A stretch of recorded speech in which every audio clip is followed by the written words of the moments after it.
रेरामध्ये दोन प्रकारचे car parking सांगितलेत. एक कव्हर्ड कार पार्किंग आणि एक ओपन कार पार्किंग.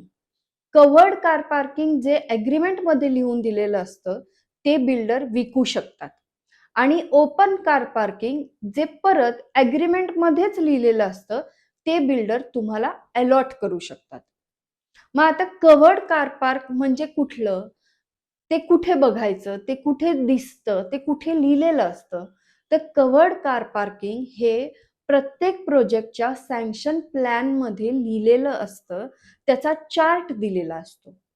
त्या चार्ट मधलं आणि त्या प्लॅन मधलं कार पार्किंग जे तुम्हाला बिल्डरनी विकलेलं आहे ते मार्क करून बिल्डर कडून तुम्ही घेऊ शकता. असं कव्हर्ड कार पार्किंग जे सँक्शन झालेलं आहे त्याच्यासाठी बिल्डर तुमच्याकडून पैसे घेऊ शकतात. मात्र कव्हर्ड कार पार्किंग फक्त आणि फक्त जर का बिल्डरनी विकायचं ठरवलं आणि तेवढेच फक्त तुम्हाला द्यायचे ठरवले तर प्रोजेक्टसाठी तेवढे कव्हर्ड कार पार्किंग पुरे पडत नाहीत. म्हणून ॲडिशनल कार पार्क पाहिजेत म्हणून बिल्डर ओपन कार पार्किंग तुम्हाला अलॉट करतात. मग असे अलॉटेड कार पार्किंग हे बिल्डर तुम्हाला विकतही देऊ शकतात, अग्रीमेंट मध्येही लिहू शकतात किंवा तुम्हाला नुसतं अलॉटमेंट लेटर द्वारे देखील ट्रान्सफर करू शकतात.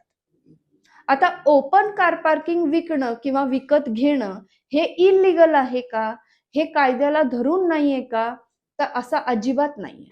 ओपन कार पार्किंग जर का प्लॅन मध्ये सँक्शन झालेलं असेल तर ते तुम्ही बिल्डर कडून अलॉट करून घेऊ शकता किंवा बिल्डर ते तुम्हाला अलॉट करूही शकतात.